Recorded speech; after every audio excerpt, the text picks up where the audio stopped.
Did you know one of history's greatest composers lived a secret double life for over 40 years?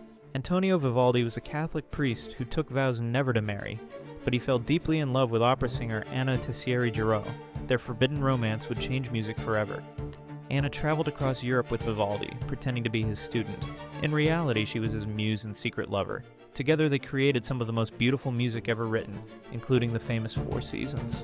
But their love came at a huge cost. The Catholic Church was furious. They banned Vivaldi from performing in certain cities. Society treated them like outcasts. Yet Anna and Vivaldi chose love over everything else. They chose their artistic passion over religious rules. For 4 decades they lived this dangerous secret. Anna inspired Vivaldi's greatest works while they faced scandal and rejection. When Vivaldi died in 1741, Anna had given up everything for their love. Sometimes the greatest art comes from the greatest risks. Their forbidden love created music that still moves us today.